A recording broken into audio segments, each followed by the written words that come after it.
Hello? Hello, hello, hello, hello. Yours truly, John Beattie. British People's League, BritishPeoplesLeague.com. Just having to close off a few items, the usual. Looks like we're rolling okay. How are you today? Hope you're well. Well, a bit cooler today here in central Ontario, Canada, cottage country.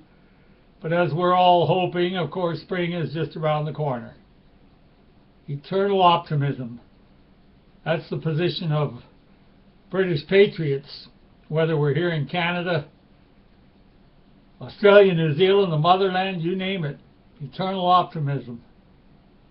We have to have, when you think of the motherland being so saturated with multiculturalism, spread to all the cities in Canada, Australia, you name it. We all know the drill, so we're here just trying to convince you that there is firm opposition to the multicultural crap, and one day we'll rout it, we'll turn it around. Greater things have been done in history. We'll handle this. After all, we're of British roots.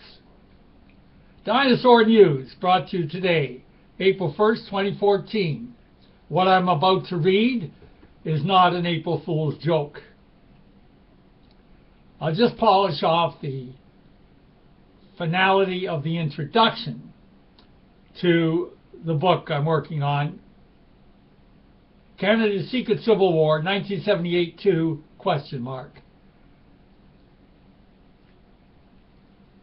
These readings are being performed basically to show the Johnny-come-latelys that the British People's League, we have earned our stripes. We came very close to being associated with the business Anglo-Celtic hotshots. We were tied in with them neatly when they nearly succeeded in an administrative coup in Canada. The attempt started Boxing Day 1978. First shots were fired in the dead of night. Up until about the mid 1980s, reports were still given to my wife. In the late 80s, till about even 1990. So the foundation for the structure, as the previous couple of shows have indicated, was laid by the last of the Anglo-Celtic business types who really did control Canada, to our pleasure, a few decades back. So we'll just polish off today the last bit of the introduction, which again is found at the very bottom, way down on the British People's League homepage. And then we'll give the book script a break, give you folks a break from the Beattie's Believe It or Not, and we'll get into current matters with British Patriot affairs the next few shows, and we'll intersperse it with incidents that are going to be detailed in the book. Incidents that took place during the dramatic Secret Civil War on Canadian soil. And we had help from Americans, we had help from British, basically to stop Quebec from separating from Canada. That was a total success. Okay, so yesterday we were delving into fellow so-called patriots who wanted to see me bumped off. The jealousy within mankind, I don't care what race, is wicked. Within the white race, it's wicked too. So we don't want to go on with Beattie's big shots in the background, so therefore we want Beattie dead. If it wasn't for my friends in the upper class I wouldn't be here talking to you today. And I don't want to hear this talk about, well, the upper class, they don't risk anything. That is absolute crap. Many upper class people died in Canada's secret civil war, fighting to keep Canada whole. Okay, so we're at the point yesterday where we were about to explain the purpose of the enemy camp in setting up the righteous. The enemy set it all up, so they'd all be locked up for bumping me off.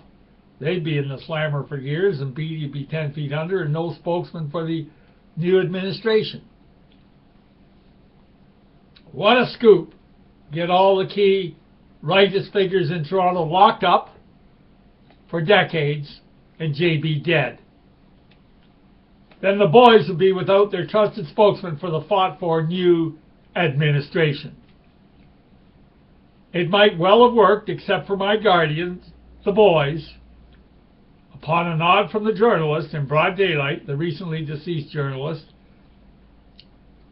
in broad daylight and in front of startled shoppers, quickly and silently, some sturdy lads moved down the aisle, neck-grabbed the two conspirators with hands tightly over mouths. The two would-be murderers were dragged as such to a waiting van out front of the Loblaw store. The duo disappeared forevermore thereafter. Aww. Later on that very Saturday, and well into the evening, the entire screwball armada of righteous were swarming the lower level walk wraparound area of the bunker complex at 565 Sherbourne Street, Toronto, Ontario, Canada, desperately peering up. GU and KA. I went more into their homelands, Lithuania and Belarus, yesterday. Just two of the many that I spotted, looking up for their two missing buddies. Well, what am I supposed to think? You don't see these guys for years and years, and then the day something big is going down, here they are. Oh yeah, just pure coincidence, Beattie. Yeah, you drink too much coffee, Beattie. Ha. Another of their scum, Janos Prus, JP, Estonian. He lived in Mexico half year round with his Mexican brood. Oh yeah, there's a fine white patriot. Spent half the year with his Mexican wife and brood. So he'd come up here during the winter months, well, fall, from the opposite. He'd be up here all summer and so on, when the cab fare would be all right. And then he could do lots of dirty work for his fellow righteous, whatever they were up to. So he was a scout in the fringes of all this situation I've been describing, because I saw his cab circling and circling and circling our building at 565 Sherbourne most of that Saturday in his taxi. So here they were on foot on the wraparound. One guy, the Belarusian guy, about a block away from the building. It was like we were having a rally, only the rally was to lynch Beattie, but in this case, they want to know where their two buddies were. I mean, you'd be kind of horrified, too, if two of your pals walked into a building and they never came out. And in this case, of course, the co-conspirators were all messing their pants, because if the two were alive spilling their guts out, they were all implicated, weren't they, in the murder plot.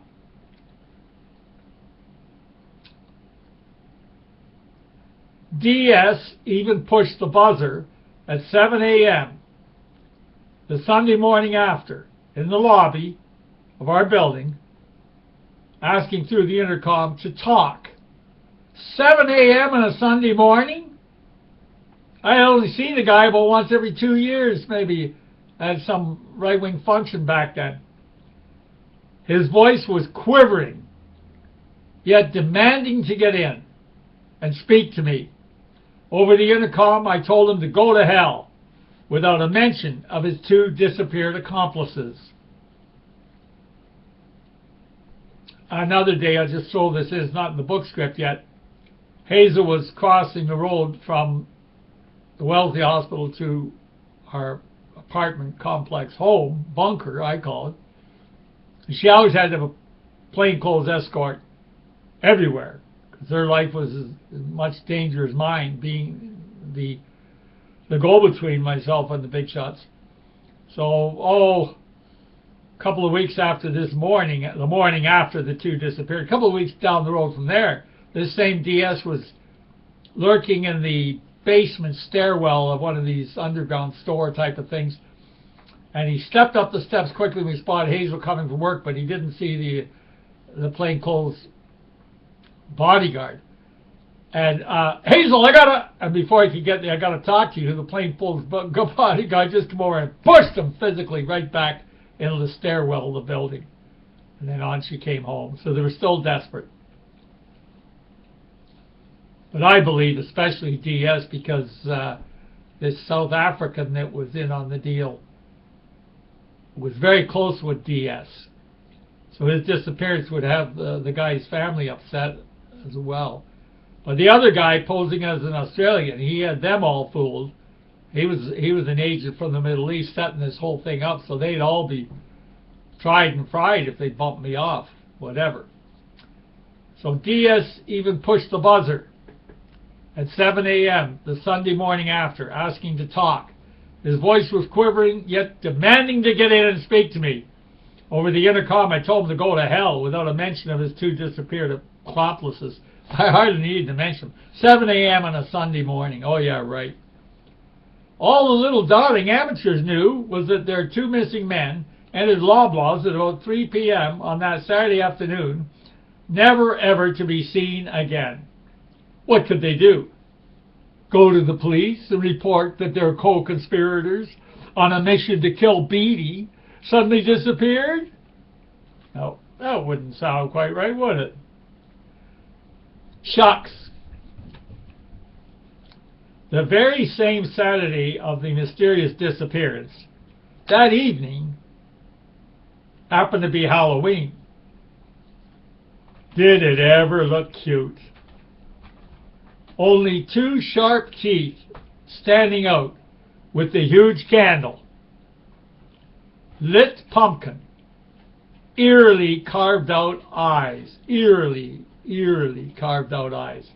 Just a two super long teeth. Tooth eye. The whole bit. It must still give them all shivers. The memory of peering up to our 7th floor bedroom window from the teeny park below. Candle glowing on the spooked pumpkin with shimmering effect through the high-rise window. These decades later, do these fools think I have forgotten this episode? And people wonder why I don't mix with Toronto's right? Yeah, you're going to be bumped off and you're just going to forget about it. Sure. Now, there's new people in the white right in the Toronto area. They know nothing about any of this, so I hope they come through the ranks successfully and a positive attitude, not a negative attitude. Okay, so an outline for Chapter 2. Leaving you a last shocking enticement about Bob Rae, the Premier of Ontario in the late 1990s. Yes, the same Bob Rae acted with the Liberal Party today, 2014. So he was Premier back then, the NDP government. NDP, to those outside of Canada, is very socialist. It is or it should be considered illegal to use underage children to score a sneaky and underhanded goal. I was tipped off while away from home that somehow, by hook and crook, Premier Bob Rae used two of my underage children to be photographed with him on the front page of the Minden Times Ontario newspaper, cutting a red ceremonial ribbon. It was the official opening of a wilderness camp known as Kinark. Their full names were illegally published right under the front page photo of them holding and cutting the red ribbon with Rae. I wish I had it at my fingertips now to hold up the screen. Used by Ray without Dad's consent. The massive camp just outside of Minden, Ontario, Canada, was a supervised escape in the wilds for deprived children.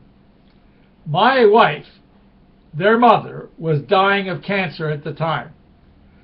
Surely they must not be named and photographed in a public newspaper opening a camp for deprived children.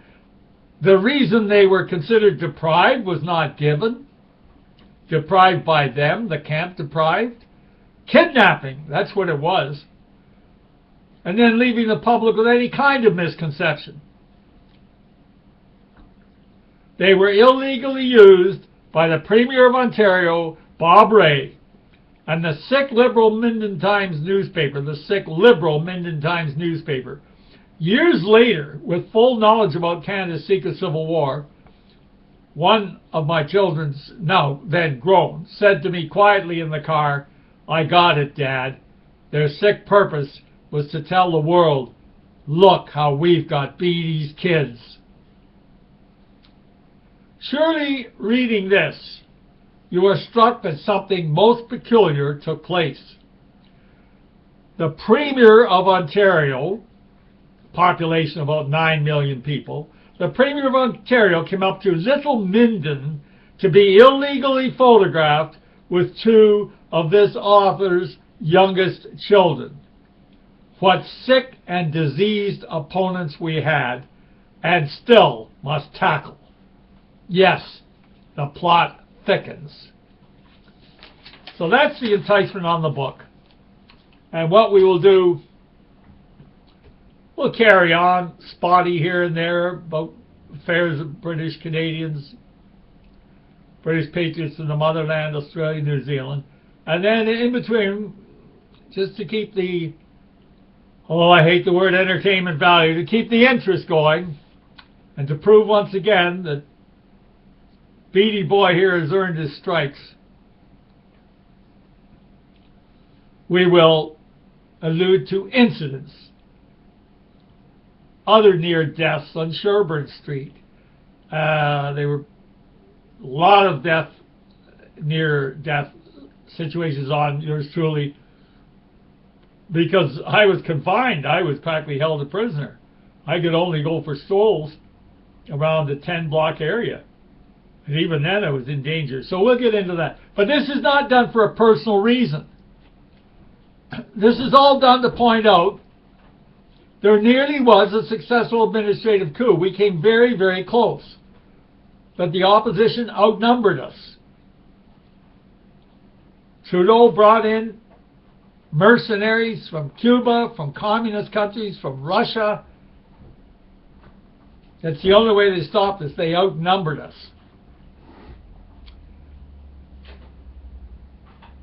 They didn't want it to dwell when we weren't active. When we would slow down, they would slow down. They just wanted the whole thing to go away.